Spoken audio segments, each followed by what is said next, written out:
both added this year to the roster, actually. It seems you guys are improving over time. So 50-minute game, pretty close overall. Glebe, why aren't you flashing in front of hooks to save Turtle? I don't know, man. Like, our... It's a tricky game. Yeah. It's a tricky game. I mean, talk to me a little bit about how you guys were coming back after you pretty much had control and then ended up losing a little bit of control of the game. How was your talking to the team? Okay, so we had pretty good control early, and then we went a little bit too far up, and they did a really good job punishing us for mispositioning, and then they won a team fight like pretty decisively. They got 2 Barons in a row, and we're getting back like into the game. But basically, we just needed to keep cool and like reset at that point because our comp was a lot stronger at fighting 5v5, and they were almost all AD. So as long as we were able to just group up and keep Twitch alive, or even if Twitch didn't live, Soraka and everyone else did so much consistent magic damage that we could just win team fights together. And so did you know that really coming in? Like, because it seemed like after about 20 minutes in, you guys had control, a lot of the turrets were down, and you took the game pretty slowly. There weren't any like really long, prolonged sieges. It seemed to be around Baron. Did you know that like super late game, your team fights would carry you?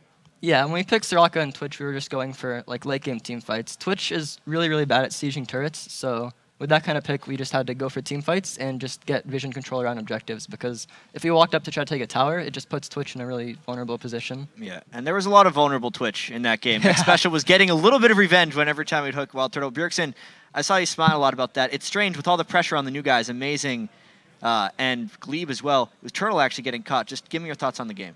I think it puts of course not just as much, but it also puts a lot of pressure on the old players because we have a new roster. We need to prove ourselves. We need to be able to step it up. We're all, Darius, Turtle, and I are all feeling a lot of pressure too, and we really want to show the new guys, show the fans that our new lineup is just as good, and we can continue to improve with this new lineup. And I kind of have a personal curiosity because I've had this matchup discussion with a lot of players. The Soraka versus Yasuo. I've heard Skara call it a counter for Soraka. I've heard Boy say Yasuo does. How do you see the matchup? Because you had a good time with Soraka. It's such a strange matchup because I just feel like Yasuo is just pretty much useless against Soraka in teamfights because I think it's even a 3-second silence. And Yasuo's a very spammy champion. His Q is really his main damage source. And if he can't cast out while silence, his damage just goes down by a lot. And you can heal the target that he's damaging, giving him like 130 armor or something. So I feel like in lane, it's fairly even. Yasuo with ganks can definitely set up ganks on Soraka because he's so mobile and he can set up the knock-up into an ult. But I feel like in team fights, Yasuo just can't really do much against Soraka. Yeah, notice you actually were managing to silence him before he would ever get to ult. There was one, he got like a 4-man knock-up on you guys, and as he dashes in, it's like, well, you're silenced, and you guys all landed before he got to ulti. So that worked really well for you guys. Let's actually break down into a couple of replays, because you guys had a bunch of really fun team fights. The first one, it's about 35 minutes into the game, if we can pull that one up on the screen. Mid lane, pretty explosive battle. This one does work well for you guys, if one of you wants to walk me through it. Yeah, sure. Right now, we're pretty much in a position where we say if Darius gets hooked, we'll still be able to win the fight. We get a lot of damage on Expression and the root, most importantly. Yasuo gets a knock-up on me, and I don't know, they just focus me really hard, and I managed to stay alive for a long time, which just lets Turtle do damage. So this is one of the fights where they focus me instead. They did get a lot of good CCs on me and stuff like that, but Soraka is really hard to focus, and that's why Soraka is such a strong champion, is that even if you focus her, she'll still be really useful and take a long time to kill. And I've actually had a lot of curiosity with Odd One and X Special departing from the team, how the shot calling is actually coming out. Glebe, I see you talking a lot, at least in the player gams. Were you setting up anything vocally before that fight? Well, before, we were just like reminding each other what we need to do in fights, like what targets we need to protect, what we should be doing. Like when we have Soraka and Twitch, we can basically just kite back and have Soraka and Twitch shred everyone's MR and kill everybody. And just like reminding everyone what to do in the fights and make sure we know what we're doing so we go in like with a plan. And then when the fight happens, is there a primary shot caller or is it all just the groundwork you've laid beforehand? When we're actually fighting, a lot of people are talking. I'd say it's mostly Bjergsen, me, and Amazing right now, but everyone contributes, I think, a lot. Awesome. And actually, speaking of, you said everyone doing the right thing in team fights. I noticed with that being a good battle, the one we just saw, where Turtle was killing everyone, what's your job as a support to keep him alive and keep him on the right targets? When you're playing with Twitch, as a support, you usually just want to stand next to him and make sure he can get auto attacks off on anyone. Once he pops his ult, he can completely just kill a whole team. So if you're a support like Thresh or Zyra or anyone with AoE CC, you just want to lock down the people trying to get to Twitch and make sure he can sit back and get his auto attacks off with his ult. Okay. Well, we actually have one more replay. Actually, we want to have you guys walk us through. It's about 46 minutes into the game. Another team fight that you guys win. Glebe, if you want to take this one. All right. So we're sitting mid right now, and then Voyboy jumps into us. He goes on me and Bjergsen, and before I die, I'm able to get my ult off. So even though I instantly die, Twitch is alive in the back, and he lives for a really long time before he actually dies. So he's able to get a ton of damage off in their backline.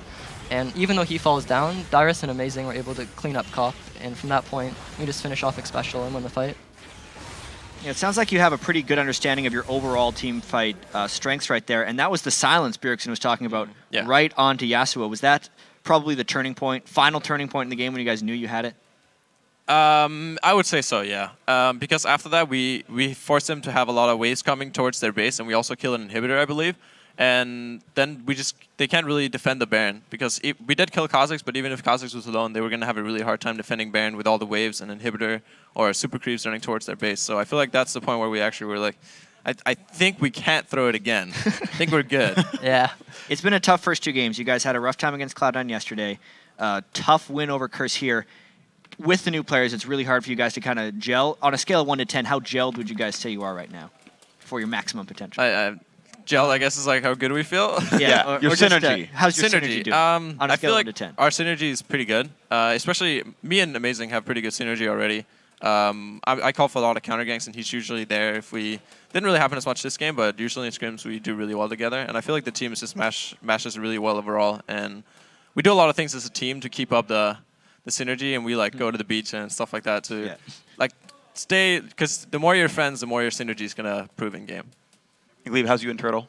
We've been getting along really well. We've been dueling a lot, and then as like a duo lane, we just need to keep playing together and keep getting better. But things are going really well. All right, well, since you're here, guys, congratulations on your win. Thank you for your time. We'll be seeing you guys play 2 more games, both today and tomorrow. But we've got more stuff to do. We've only just scratched the surface of our games today. After the break, we'll jump into our next match between the 2 new teams of the LCS, Complexity and LMQ. Don't go anywhere.